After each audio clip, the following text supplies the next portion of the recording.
Hello, everyone, and welcome back to Echo Asthma Bootcamp. Today, we're going to talk about managing injectable medications. My name is Ashley. I'm your facilitator. I'm joined today by my coordinators, Rachel and Tabitha, as well as our wonderful hub team, Dr. Meredith McCormack, Dr. Louis Koritsky, and Andrea Jensen, certified asthma educator. Alrighty, and now let's get started with our final lecture, delivered by Dr. Care on managing injectable medications. So welcome to session 6 of the Echo Asthma program. Today we'll talk about managing injectable medications. My name is Dr. Sucharita Kher. I'm an assistant professor at Tufts University School of Medicine and an adult pulmonologist at the Tufts Medical Center Pulmonary Clinic. So we've reviewed this before, but there are 5 FDA-approved biologics for use as add-on treatments for severe asthma. This is for when patients' asthma is uncontrolled despite use of high-dose inhaled corticosteroids and another anti-inflammatory therapy, such as a leukotriene antagonist. These drugs include omalizumab, mepolizumab, breslizumab, benralizumab, and dupilumab. We have the targets for each of these drugs listed here, as well as the age for administration. The one thing I'd like to highlight here is the dosing interval, as well as the route of administration. And as we're having a shared decision-making conversation with the patient, it's important for us to realize that each of these can bring a different option to the patient. So omalizumab is a drug that's typically administered every 2 to 4 weeks. It often requires in-office administration, and because of the small but a real risk of anaphylaxis, it requires an EpiPen for administration. It's important to note that during this COVID-19 pandemic, however, there have been some exceptions made that patients may be able to administer omalizumab at home if certain specific criteria are met. Mepolizumab, on the other hand, is administered every 4 weeks subcutaneously, and again, a self-injection option is available for ages 12 and above. Breslizumab is an IV therapy and so needs to be administered in an infusion center every 4 weeks and often may take longer than a typical subcutaneous injection. Benralizumab is administered every 8 weeks and can be used subcutaneously, and again, a self-injectable option is available. And similarly for dupilumab, while it's every 2 weeks, a self-injectable option is available. Going back to benralizumab, it's every 8 weeks, only after the first 3 doses have to be administered every 4 weeks, and then following that, it's every 8 weeks. So when I sit down and have a conversation with my patient about what next, or when I'm starting to have a conversation about their symptoms not adequately being controlled or that they're continuing to have exacerbations, and having the shared decision-making visit with the patient about initiation of a biologic next, there are many questions that patients ask me. Will the shot work right away?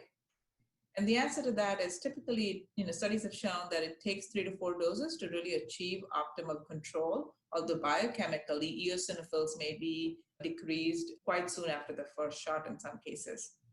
But pragmatically, we often wait to assess efficacy or reassess efficacy at about 6 months. How will you know if the shot is going to work? Well, I often tell them that we monitor various things. We monitor how they're doing, their symptoms. We monitor if they're having exacerbations. We check eosinophils to ensure that they're low, especially if the patient is on an anti-IL-5 therapy. And we also look at their pulmonary function test, particularly their FEV1. Patients ask, what if the drug does not work? And that happens. We often reassess after a 6-month trial, and if the patient really has not had any benefit in terms of symptoms or cutting down exacerbations, we stop the drug. And it may be possible to consider another drug after some sort of a washout period, which is really not solidified in guidelines, but we could consider switching to an alternative is basically what I tell the patients. Patients ask, when can I start taking injections at home? Is it right as we start the drug, or is it down the road? This is mainly for injections that are available for home administrations. There are no clear guidelines.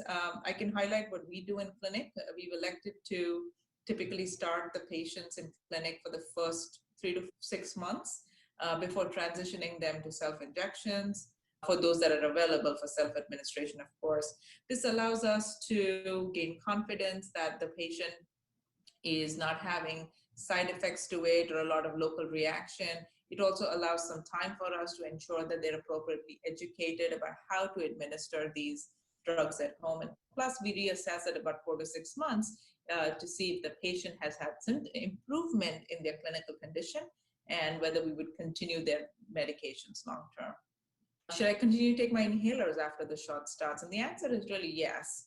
Having said that, if on chronic prednisone, I often tell patients to consider, come up with a plan after a few doses of the biologic to consider slowly tapering off. But certainly it's important to tell the patients not to abruptly discontinue steroids. Certainly there's risk for adrenal insufficiency, but also a risk that they may trigger an asthma exacerbation. But really it's important to work with their physician on coming up with an appropriate taper. So certainly some of my patients say that they're scared of needles, and we've all probably encountered such patients before. And studies show that about 20 to 30% of adults between the age of 20 and 40 are really scared or fearful of needles. Fear decreases as age increases, and needle fear and this phobia tends to be more prevalent in women compared to men. There are many patient barriers that have been identified to biologics, and I'd like to highlight some of these barriers, but also propose some of the solutions. Patients, particularly who live far and away, and they must come to the clinic for administration of drugs, I think that's certainly a very valid concern that certain patients have. The time that they have to perhaps take away from work or school, as well as the scheduling requirements. And so these are, to get through some of these barriers, it's important to know that some of these drugs are available for home administration or self-administration. Also, patient assistance programs are available. Cost is certainly a very valid barrier, and whether the drug is going to be covered by my insurance is a very common question that patients ask me, and that's really true. And we'll talk about prior authorization in a bit. Number of injections and the mode of administration. Again, this is where discussion in a shared decision-making model about what's important, subcutaneous versus IV, whether every 2 weeks is important or every 4 weeks or every 8 weeks, as may be the case with benralizumab after the first few doses. And so it's really this discussion about understanding what patient can do and is willing to do and really meeting them to meet that expectation. So there are certainly clinician barriers to the use of biologics. I'd like to propose some solutions here for those. I think prior authorizations with the insurance company is certainly a big and a valid one. And there are navigators available and assistance programs available for this. However, I'd like to leave you at the end of this presentation with some tips about how to get through those barriers. There's certainly lack of personnel, capital, or storage, and we'll talk a little bit more about what that means and how you can utilize brown bagging or white bagging to your benefit, or your patient's benefit, really. Time to testing and counseling patients, as well as the lack of knowledge of guidelines and of side effects. Well, you all have taken the first step by attending this lecture today, as well as all of our echo asthma sessions, to improve upon your knowledge on severe asthma and the options that are available for your patients. So I think hopefully some of the tips that we provide will help you get through some of these barriers. There are various types of drug procurement methods for the biologics. I'd like to highlight a few. The buy and bill method, where the clinician purchases, stocks, and administers medications, and then bills under the patient's medical benefits.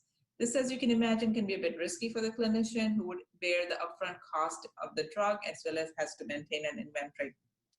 White bagging means that the drug is shipped by the specialty pharmacy to the clinician's office for administration for a particular patient, and then is billed by the pharmacy to the payer.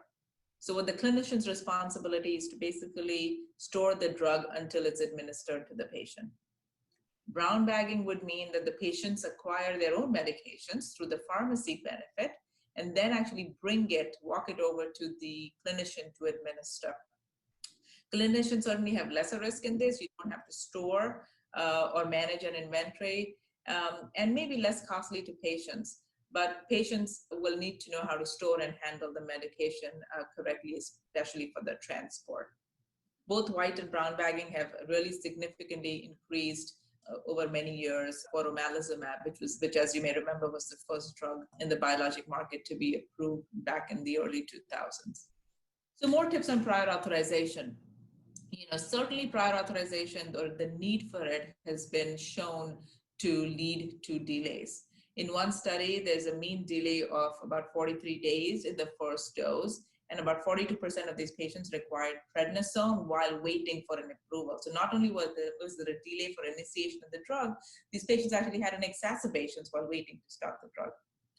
And so it's really important that establishing a protocol for documentation when you see your patient, have that shared decision-making visit, can avoid the delays, prevent denials and going back and forth, and really efficiently use your time and minimize how much time you would need. So some of the things that's really important to document in your note is, what the asthma control is, how are they doing, and that despite appropriately taking their inhaled corticosteroid and their other anti-inflammatory agents, that they're still getting into trouble with frequent symptoms. It's important to highlight their exacerbations history. So how many exacerbations have they had in the prior 12 months that have required prednisone or steroids, that have required potentially ER visits or urgent care visits or hospitalization. So really getting at that detailed exacerbation history, and then really documenting what their biomarkers are. What is that IgE level? What is that blood eosinophil level? And understanding and documenting that correctly would really go a long way for an efficient prior authorization process. That's really what the insurance company is asking. The one caveat I'd like to mention is for patients whose eosinophil levels are particularly checked when they are on prednisone, prednisone may actually mask the eosinophil levels. And so you may particularly want to document for that patient that the patient actually has prednisone dependent asthma, or that we've been unable to wean the patient off prednisone. And so it's important to consider that the eosinophils may be falsely low in these patients, but that prednisone actually benefits their asthma. There are various resources that are available for help. You can check the websites for many of these drugs that have help for navigator assistance and things like that. So despite all of this, why am I telling you all of this? Biologics are really underused. They're good drugs, but they really overall remain quite uncommonly used for patients in severe asthma. Again, to highlight, this is step 5 treatment. This is add-on treatment for patients who are not controlled otherwise with inhaled corticosteroids or anti-inflammatory therapy in asthma. So it's for a small subset of patients. Having said that, even for that subset of patients, it's quite underutilized, as you can see in this study done in 2019. Thank you for listening, and we'll open this up for some question and answers. All right, some great information there from Dr. Kerr. Dr. McCormack, what are our key takeaways from this lecture? Patients, one of the key takeaways is that the biologics are a new class, or many of them are a new class of therapies that are potentially underutilized due to some very common barriers, which include cost, some of the logistics of getting the medications, and patient experience and perceptions with injections, and making sure to address these barriers within our practices, as well as within communicating with our patients, is a way to make sure that for patients for whom this is appropriate, we make sure to increase the access to the extent possible.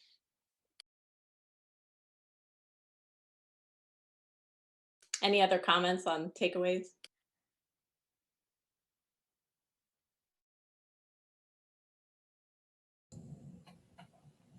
I think this is a great resource for some of the patients that are doing everything that they can, and yet they're still uncontrolled. They've made their home allergy and asthma friendly. You've checked their inhaler technique. You've checked compliance. You've checked all those things. And, for that tiny little percentage, what is it? The 5 to 8% of those with asthma have the severe asthma. And so sometimes no matter what you do, they're going to end up on a biologic. So I think it's a great option.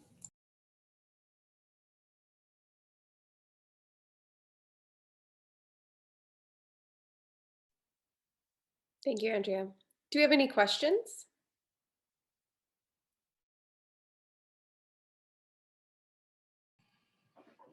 I wanted to share a few thoughts about dealing with injection anxiety, because people won't always be upfront and tell you, look, I'm scared to do this. There are people who don't go fishing because they're scared of being on a boat, and there's people who don't go on a picnic because they're afraid of bees, and there are people who won't come visit you for dinner because they're frightened of dogs, but they might not tell you that. So I think there have to be two things that are addressed with any injectable. This is not peculiar to just asthma biologic injectables. But the first thing is the patient has to perceive a payoff. It's not at all difficult to get people to take their pain medicine because they're immediately rewarded with pain relief. It was somewhat difficult to get patients to take insulin because a lot of them didn't feel a lot better, and they got more overweight and their appetite was stimulated, and they were having to pay for medicine. So it was initially a pretty difficult battle until we convinced people, here's the payoff. I know you don't feel much different, but you're less likely to go blind. You're less likely to lose your kidneys. Here are the payoffs for it. And then also, I think they want to know the magnitude. Like, if oftentimes in situations like this, I will actually show the patient the prescribing information from the FDA that ranks how often people have adverse effects and how serious they were. So that, for instance, with the asthma biologics, the injection site reactions are listed as mild. They're not even listed in the category of moderate to severe. That's not true for all injections. Our newest vaccine for shingles, called Shingrix, there actually has been a stratification of the intensity of the reactions because some people find the injection disabling, at least for a short time period, when they take the medicine. So what I want to suggest to colleagues is two things. First, remind the patient what the payoff is likely to be. How costly was it to them to have to go to the hospital? How scary was it when they had to go to the emergency room? How difficult was it when their asthma incapacitated them so they could no longer take care of the kids and they had to call their mom to take care of the kids? Don't we want to avoid that if we can by better control? Won't that be worth some investment of your time, money, or injection? Second, try to quantify what I know there's many people who feel anxiety about shots. We have big, strong football players, and we bring them in to give them a flu shot, and they fall over on the floor just because they weren't willing to admit that they felt like they were too embarrassed to talk about the fact they were afraid of getting a shot. And if we were more sensitive to say something like, many people have anxiety about getting injections. Is this an issue for you? We're going to try to make it as comfortable as possible. We'll have you in a chair where you're supported, whatever it takes to make them feel at home. And then lastly, we can't rely on the patient to be a scientist and just read the package insert and know how to give the shot. Most physicians, I can't speak for Dr. McCormack, but I was lucky because I did some of my training in an allergy clinic.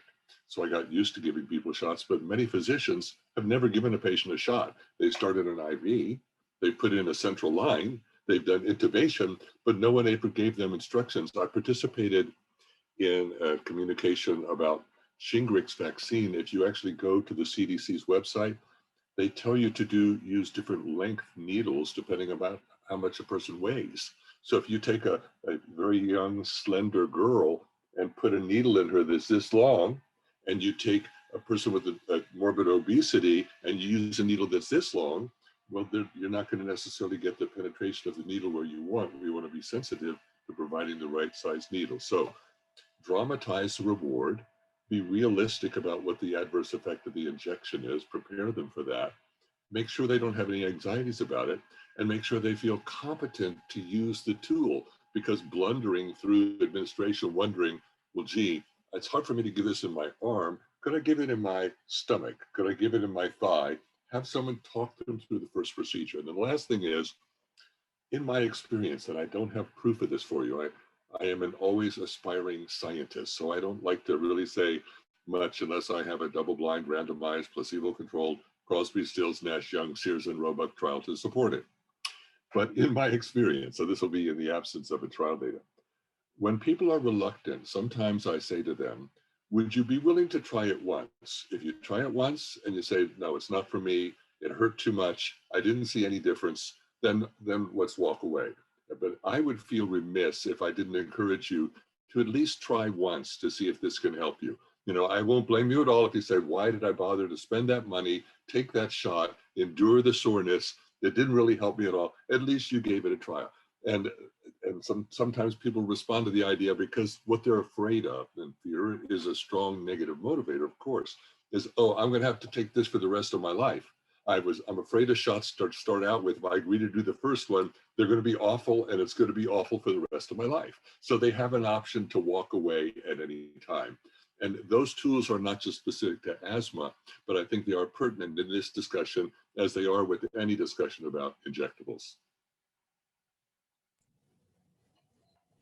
Do you know one Very more much. thing? And Dr. K, that was terrific. I don't know, it may depend on people's insurance, but when I was on an injectable, they had a home healthcare nurse actually came out and trained me how to do the injections. And she sat with me and she brought 2 oranges and I had to practice injecting in the oranges. So that might be an option for some people, depending on their insurance, to have somebody actually help them through everything when they get to their home. So anything we can do to help these people. Thank you, Andrea. That's a great point.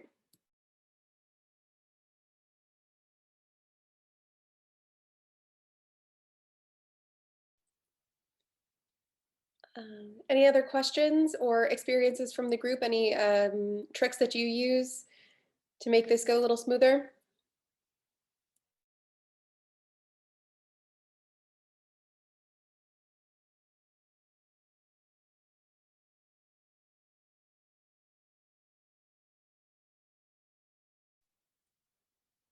All right.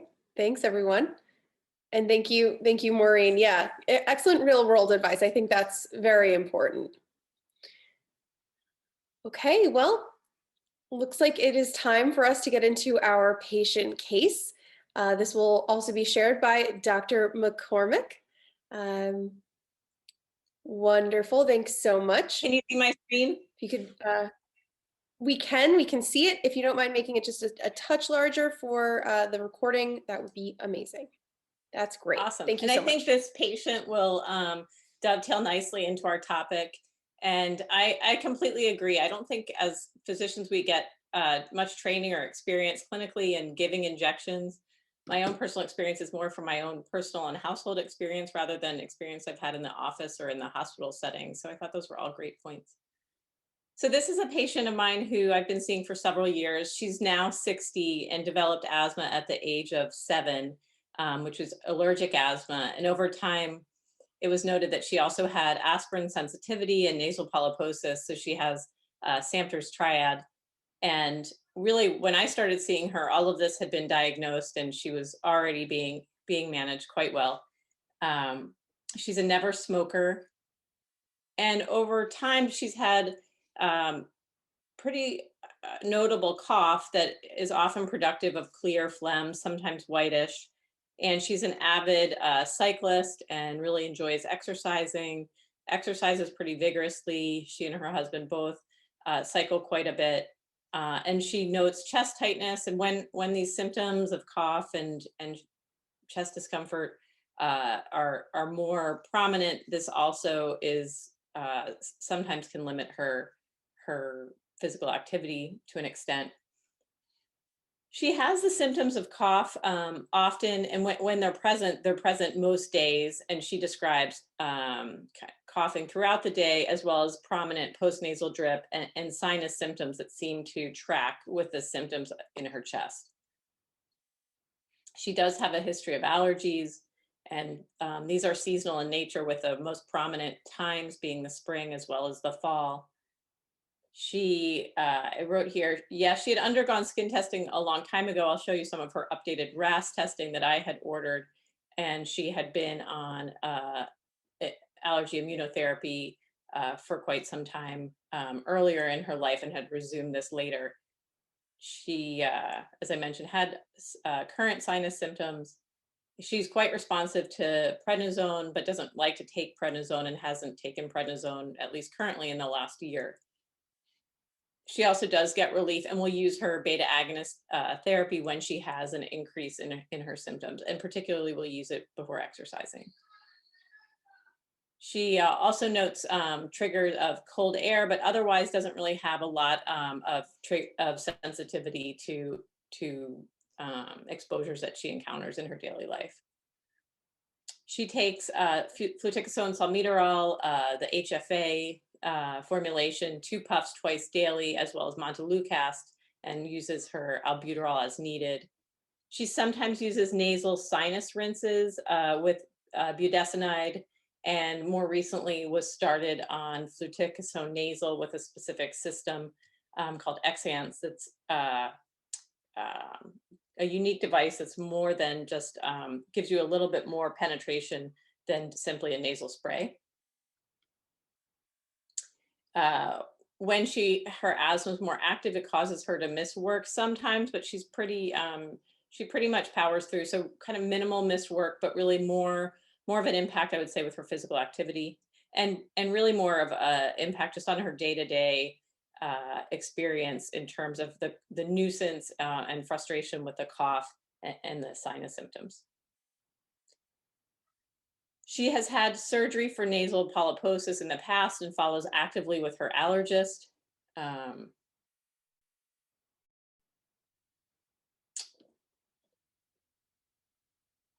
And these are her labs.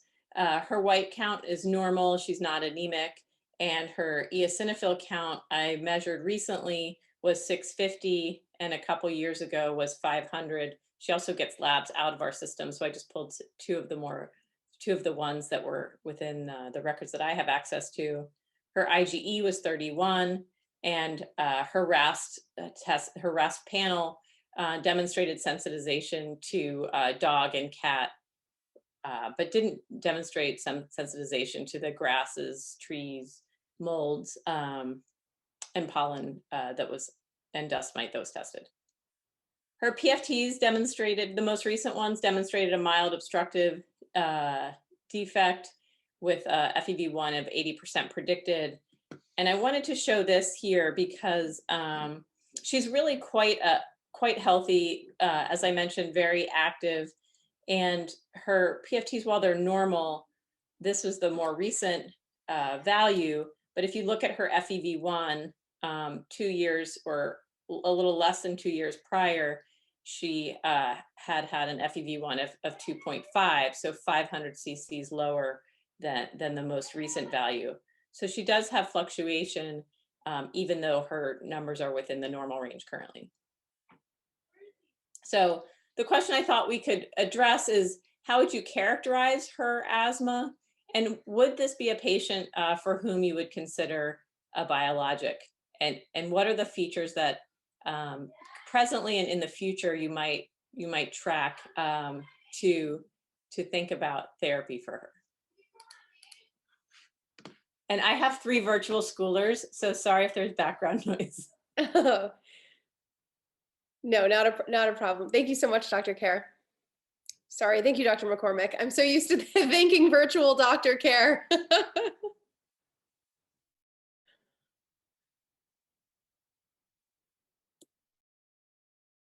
So any thoughts about this patient and how you might kind of put together her current status and how you might approach her treatment?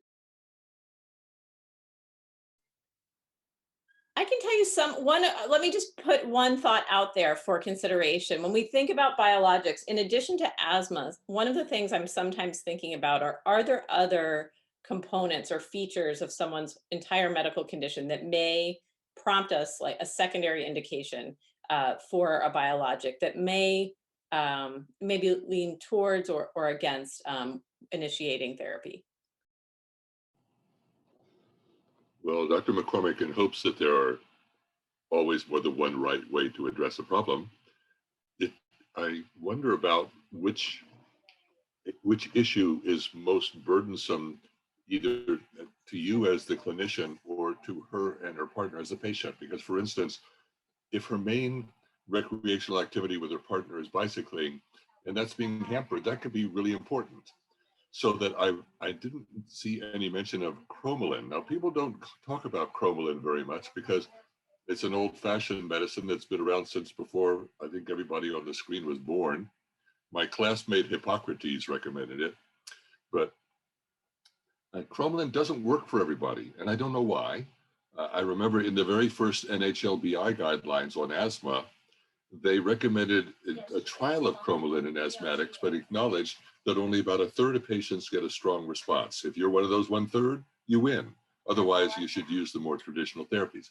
But because it can also be used for exercise-induced asthma, the convenience of it is you want to use it as shortly before the episode of exercise as possible. 10 to 15 minutes would really be about ideal.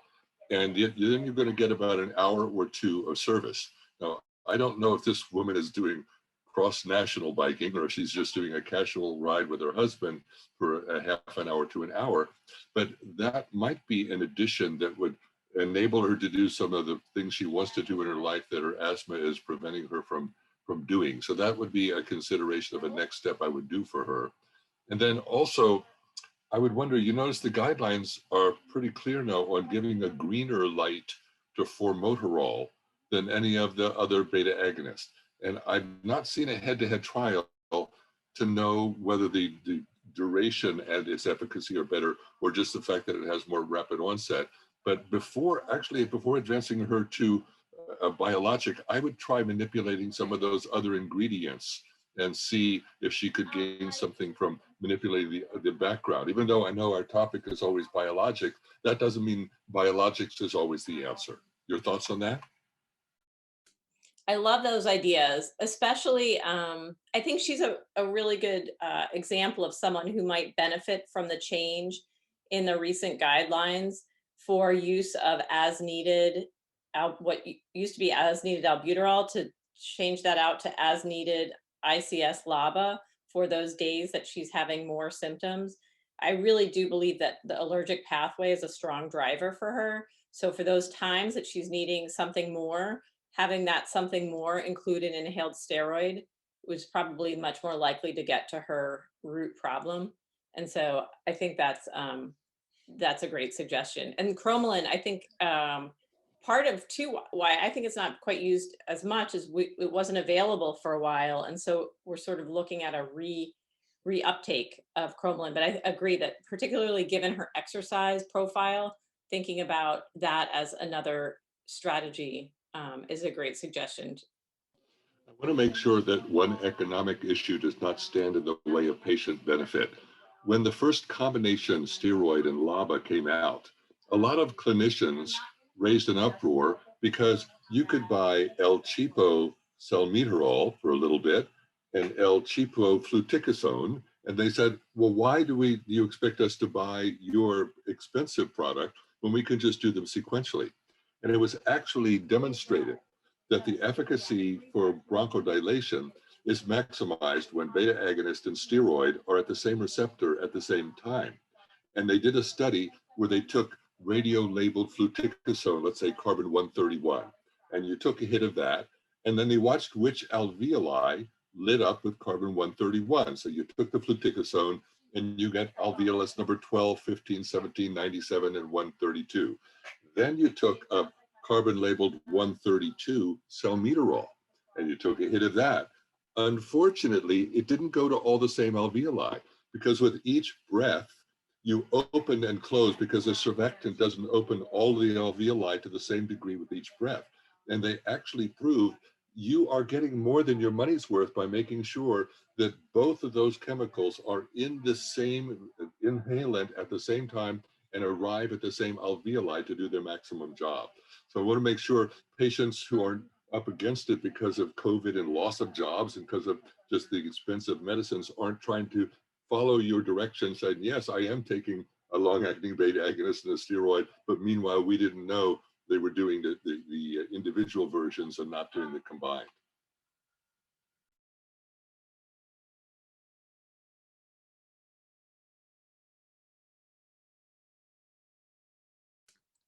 So there's one other feature about her care. About a year or so ago, she had mentioned that she had come back from her ENT and they had talked about being more aggressive with her nasal steroids because what they had seen on exam.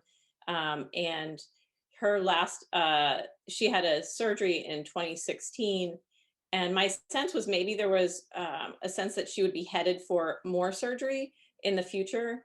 And so I reached out to her ENT just to say, I'm not sure what you're seeing. Do you think we should think about a biologic somewhere along the line? I completely agree that but for that, I think she's not someone I would clearly typically reach for a biologic for, because there are other strategies, and then two, she's doing pretty well. She's not someone who's in the hospital. She's not. She actually doesn't take prednisone. I think if she took prednisone, it would make her symptoms go away, or at least that's historically what's happened. But there are lots of reasons we don't want her to be taking frequent prednisone, and she's able to get by without it and so forth. But my sense over the last year or so is that her symptoms are getting more prominent, and from communicating with her otolaryngologist, that the nasal polyps may be kind of back, headed towards somewhere where she will need an intervention. My conversation with the ENT, he was sort of like, well, we can always do another surgery. It's a straightforward surgery and so forth. Being a non-surgeon, I was more inclined to say, well, if there's a medication we could use that would also give you another benefit and spare a surgery, that seems pretty appealing. And that was about a year or so ago. When I saw her in January, her symptoms were much more prominent. And she said that she was feeling like she's been much less active. And it felt like it was a little bit subtle. But when we were talking, she said, well, maybe, this probably is part of there are a lot of things in the world this year that are making us less active, but she felt probably more dissatisfied with her symptoms.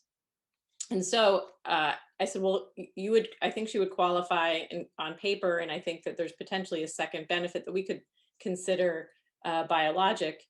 And she is also engaged with her allergist and had been working on strategies there. So she sees an allergist, she sees me, and she sees her ENT. And then when we started talking about it, she has a real fear of needles, and really the idea of any injection, even in the home environment, was very, very overwhelming. So that was something that I didn't even really pick up on until the end of our conversation. It wasn't something that I had addressed really head on as part of the therapy. My intuition had been that she was more worried about being on like the category of an injectable medicine, like something that was that severe, or something that was, kind of that level that would indicate that her asthma was that severe. But I think a bigger part of it was the idea of just the needle. And so she met with our nurses, and they just kind of talked it through, and they did a teaching activity, not for the idea of giving her the therapy that day, but for more the idea of so that she would understand what was involved, and understand like what the needle would look like and where it would be injected and how and what that procedure would entail. Just more for the idea, not necessarily to persuade her to do it so much, but just so that she would have all of the information to make an informed choice, either today or in the future.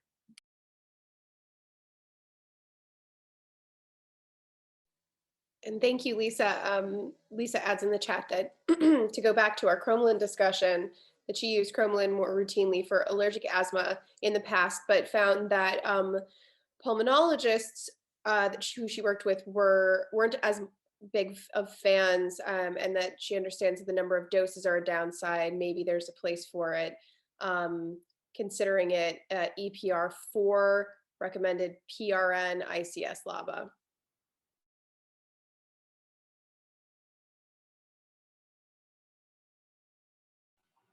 One of the nice things about the data on dupilumab is that people get a pretty prompt response. There was a publication in 2016 specifically looking at patients with nasal polyps who had not responded to nasal steroids. And that's a tougher group because you have a somewhat resistant group there to start with. And within 4 weeks' time, there was already a measurable improvement in symptoms and in actual polyp size and in nasal flow. I actually wish in all trials that people earlier time to look at the results. Not that the result has to be positive, but I'd like to be able to say to a patient, all right, well, there was a statistically significant result by a month. That's great. And some people even tell us they feel better within 2 weeks' time after starting. And those encouraging signs, I think, help people to be adherent to a medicine. So I find that encouraging as a reason to consider dupilumab in that particular case.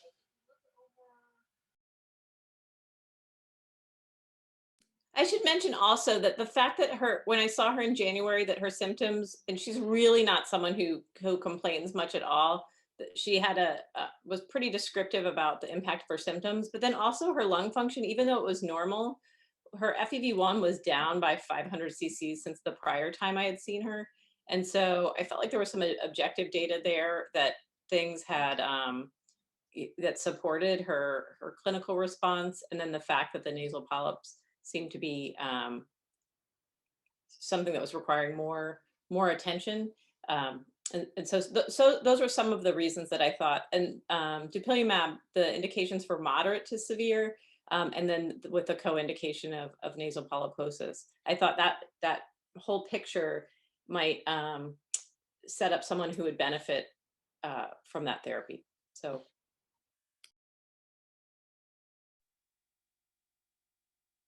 Oh, I was Marina, responding to the question in the chat. Ooh.